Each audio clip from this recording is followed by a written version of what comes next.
শেরপুরের ঝিনাইগাটিতে নিখোঁজের ৬ দিন পর সেপটিক ট্যাঙ্ক থেকে আকলিমা বেগম নামে এক গৃহবধূর মরদেহ উদ্ধার করেছে পুলিশ।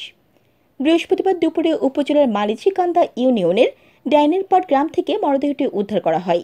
নিহত আকলিমা বেগম ওই গ্রামের রহমতুল্লাহর স্ত্রী।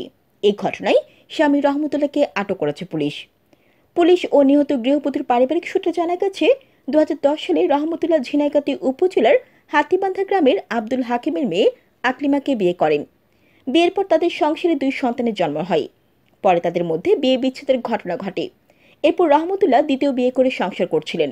এক পর্যায়ে রহমতুল্লাহ প্রথম স্ত্রী আকলিমার সঙ্গে আবার সংসার শুরু করেন এবং আকলিমাকে বাবার বাড়িতে রেখে ভরণ পোষণ দেওয়া শুরু করেন।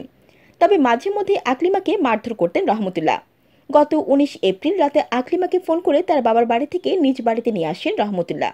এরপর থেকেই আকলিমা বেগম ও রহমতুল্লাহকে খুঁজে পাওয়া যাচ্ছিল না।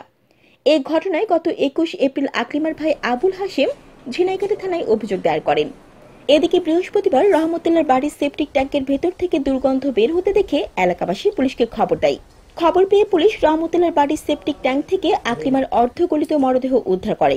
পরে মোবাইল ফোনের সূত্র ধরে বৃহস্পতিবার দুপুরে শ্রীবর্দী শহর থেকে রহমতুল্লাহকে আটক করে পুলিশ। খবর পেয়ে শেরপুরের অতিরিক্ত পুলিশ সুপার ও পদোন্নতিপ্রাপ্ত পুলিশ সুপার খোরশেদ আলম এবং সিনিয়র সহকারী police super Nalitabari circle Didaul Alam ঘটনাস্থল পরিদর্শন করেছেন। জান্নাতুল আফসানা, চ্যানেল বাংলা। আবুল হাশেম সে এসে জানায় যে তার বোনকে গত 22 তারিখ থেকে পাওয়া যাইতেছে না। তার বোন তার শ্বশুর বাড়ি মালিজিকান্দা গেছে।